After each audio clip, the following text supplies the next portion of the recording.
Hi guys, so welcome to my vlog. So for today's video, bibilisan lang natin. So we are going to review the Dark Flash C285MP.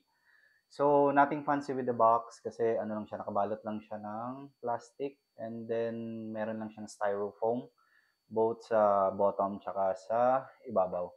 So dito sa ating box, meron tayo ditong maximum na 360 millimeter na radiator. Meron tayong up to 9 fans and then 160 millimeter na CPU cooler and then VGA which is the graphics card up to 410 millimeter. So even yung mga beefy and yung mga pinakamahabang graphics card natin is kakasya talaga dito. And then we have the dust filter sa ibaba at sa itaas. And then we got the 3.0 super speed na USB connection. So, yun lang sa ating box. Now, dito naman tayo sa ating pinaka-unit. So, kung mapapansin nyo, yung naka-tempered glass na siya. Guys, makapal yung tempered glass niya. And then, easy to remove na lang yung ating tempered glass. Kung makikita nyo sa ating screen, kahit yung daliri na lang natin, pwede natin gamitin. And then, makapal talaga yung tempered glass niya. Pati yung sa side niya na tempered glass, halos magkasing kapal lang din sila. And then, yung gap natin dito, sa may side, hindi siya masyado talagang papasukan ng dust. So, secured naman yung mga components natin. And then, makapal siya guys. Just make sure lang na iwasan natin tamaan yung mga dulo-dulo kasi yan yung pinaka-weakest point ng ating tempered glass. Now, dito naman, kung mapapansin nyo, meron tayong in-between sa metal tsaka sa ating transparent, sa ating tempered glass is meron na tayong rubber. So, hindi may stress masyado yung ating tempered glass. And then, dito naman, sa side niya, kung mapapansin nyo, naka dual chamber na tayo. So, ibig sabihin, magkahiwala yung PSU, SSD, HDD, and then malaki din yung room natin for cable management. And then, dito naman tayo, same sa likod natin, daliri na lang na, twist na lang natin ang daliri natin, matatanggal na ito.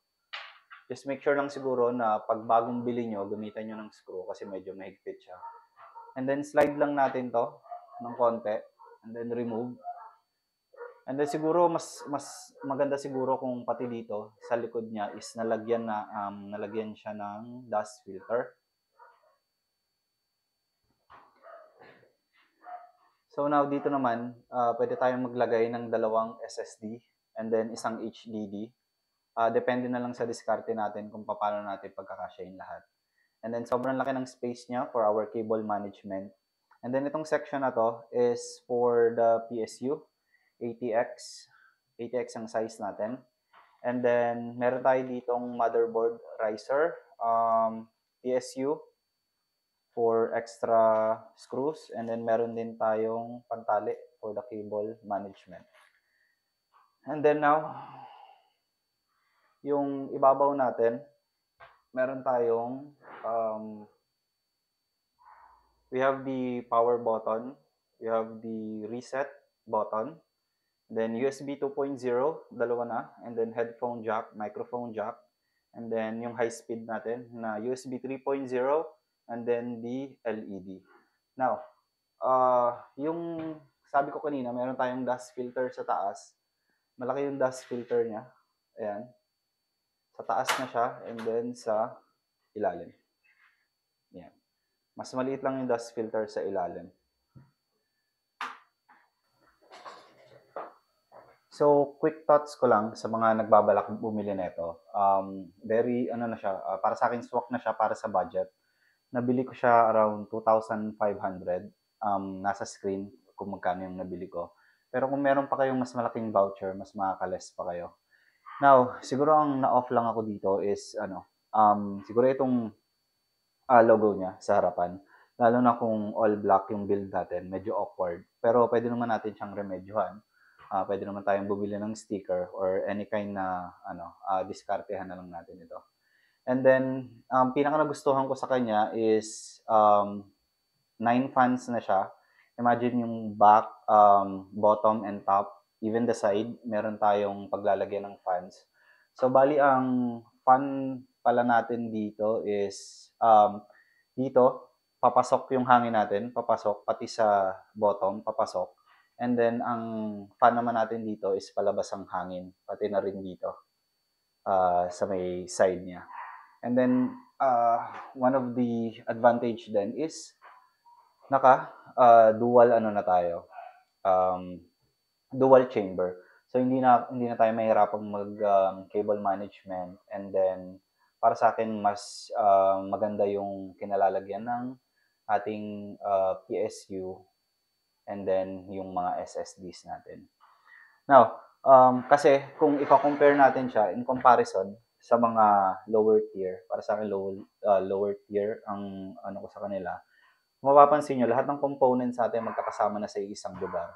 So, meron din naman siguro sa inyong hindi naman masyadong uzi, lalo na ako, pagdating sa cable management, talagang makikita nyo, sobrang dami ng cable. Pero, isa rin sa dapat nyong isipin is yung size ng ating case. Kasi kung mapapansin nyo, sobrang liit lang nito kung i-compare. Ayan. Sobrang liit niya. Halos hanggang dito lang. Halos kalahati talaga. And then yung haba niya, actually mas mahaba ito. Yan. Mas mahaba talaga siya. By the way guys, this is in play. Hindi lang ako sure sa pinaka-model niya. In play. Mas nauna ko siya nabuo. So, kung nagustuhan nyo kung nagustuhan yung video natin for today, sana mag-subscribe kayo and then hit the like button. Maraming salamat.